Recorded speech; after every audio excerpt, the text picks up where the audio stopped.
Buscamos acabar con las amenazas y no habrá otro 7 de octubre en la frontera norte, ha dicho el portavoz militar israelí. Los ataques israelíes dejan cientos de muertos, miles de heridos y un éxodo masivo de libaneses. No es seguro, nos atacan, así que hemos decidido huir sin saber a dónde. La huida deja carreteras colapsadas y escuelas convertidas en refugios improvisados. Cogí a mi familia y vinimos a esta escuela. No tenemos otro lugar donde ir, nos cuentan. Israel ha movilizado a su ejército en la frontera y saltan las alarmas ante lo que podría ser otra Gaza, una nueva guerra abierta. No se pueden acabar las cosas, es casi total la guerra por estas cifras de bajas civiles. Biden trabaja ya para una desescalada. El secretario general de la ONU llama a la contención y a una resolución por la vía diplomática. A Nueva York, donde se celebra la Asamblea General de la ONU, ha puesto rumbo el primer ministro libanés. Continúa la ofensiva israelí contra Hamas en Gaza. Al menos 12 personas han muerto en las últimas horas en los ataques en el centro y en el sur de la franja, cuando está a punto de cumplirse un año de guerra. Son ya cerca de 41.500 los palestinos muertos y casi 96.000 los heridos, según el Ministerio de Sanidad, en manos de Hamas. En un evento paralelo a la Asamblea de la ONU ha intervenido la actriz Meryl Streep, que ha denunciado la situación en la que han quedado las mujeres afganas en el nuevo régimen de los talibanes. In Kabul, a female cat has more freedoms than a woman. A cat may go sit on her front stoop and feel the sun on her face. A bird may sing in Kabul, but a girl may not. And a woman may not in public. Tenemos una noticia de última hora. El Tribunal Constitucional aprueba la abstención del magistrado Juan Carlos Campo en los recursos de inconstitucionalidad contra la ley de amnistía. Recursos presentados por el Partido Popular y las comunidades autónomas. Campo también podrá abstenerse sobre las cuestiones planteadas por el Tribunal Superior de Justicia de Cataluña, el propio magistrado exministro de Justicia. Con Pedro Sánchez había solicitado su abstención. No tengo un objetivo. Está fuera de mi alcance.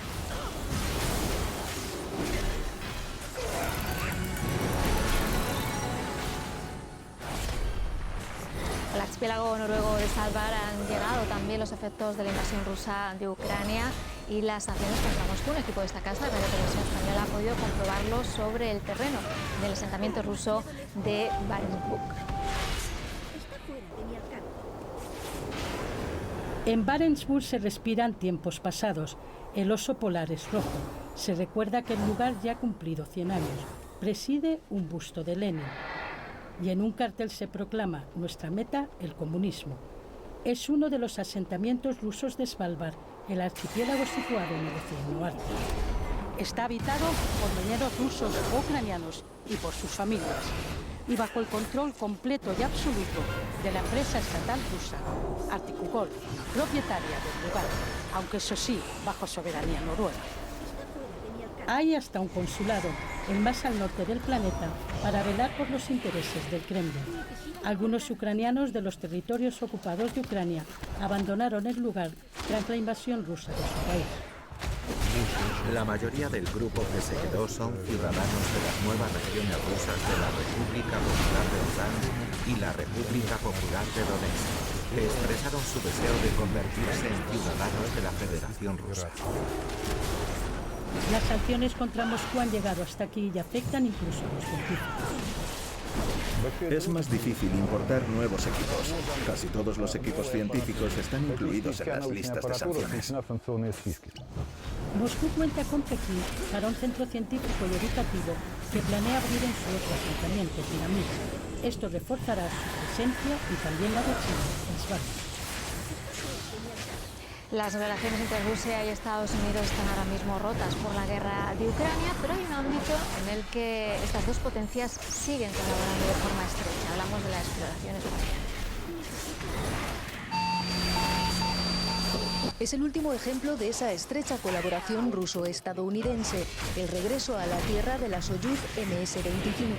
A bordo, la astronauta de la NASA, Tracy Dyson, y 2 cosmonautas de Roscosmos, la agencia espacial rusa.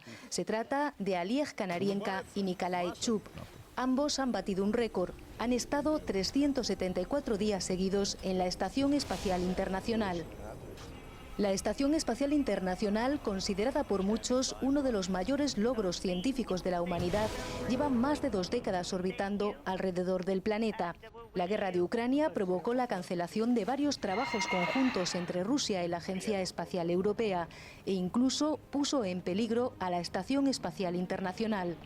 Las tensiones provocaron que Rusia anunciase en 2022 su retirada de ese proyecto en el que participan 5 agencias espaciales, la europea, la japonesa y la canadiense, además de la NASA y Roscosmos. Al final hubo acuerdo. Moscú se comprometió a seguir al menos hasta 2028. Hasta entonces, astronautas rusos y estadounidenses seguirán conviviendo, explorando juntos el espacio y realizando relevantes experimentos científicos. Rusia ahora y antes la Unión Soviética tienen una larga historia en la exploración del espacio. Este país ha conseguido logros como poner al primer hombre en órbita. Fue Yuri Gagarin en 1961. Victorias de la llamada carrera espacial de las que muchos aquí siguen sintiéndose muy orgullosos. Ecuador va a vivir en unas horas un apagón en todo el país. La medida se va a repetir 4 días más la semana que viene. El gobierno defiende que es necesario por una cuestión de mantenimiento en medio de la peor sequía que atraviesa el país en 6 décadas. Ecuador se queda a oscuras. El suministro eléctrico de todo el país dejará de funcionar desde las 10 de la noche y hasta las 6 de la mañana. 8 horas de un apagón programado para dar mantenimiento a la infraestructura eléctrica. Es necesario. El programa de mantenimiento que teníamos nosotros de la línea de transmisión y de distribución estaba muy atrasado. El del miércoles no será el último. Los cortes se extenderán la próxima semana con otras 4 noches de oscuridad absoluta. Para explicar la crítica situación hay que mirar al caudal de los ríos y el nivel de los embalses, bajo mínimos tras meses de sequía. Los peores niveles históricos en 61 años de que hay data estadística.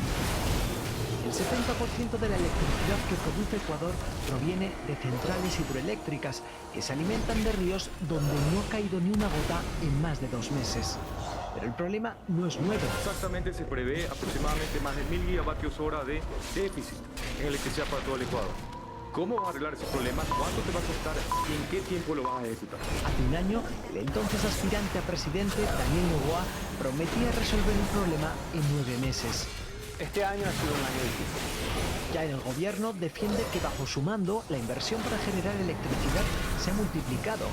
Entre las medidas, el alquiler de centrales térmicas flotantes. Esta crisis energética llega además en medio de otra, la de seguridad.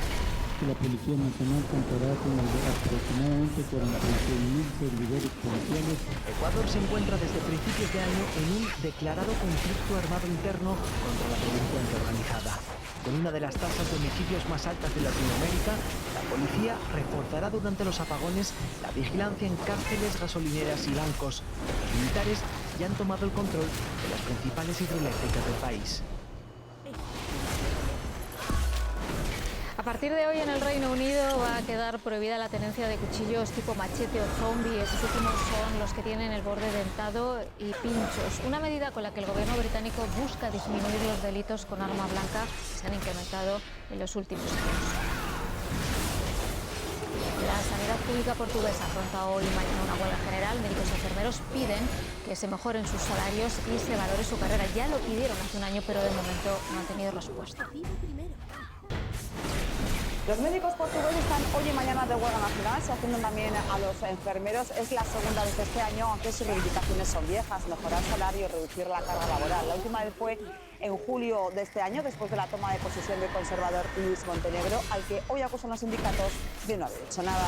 El sindicato de médicos habla de caos en el Servicio Nacional de Salud, faltan médicos, hay que cerrar especialidades en muchos hospitales en fin de semana y las contrataciones no cubren las necesidades de los pacientes.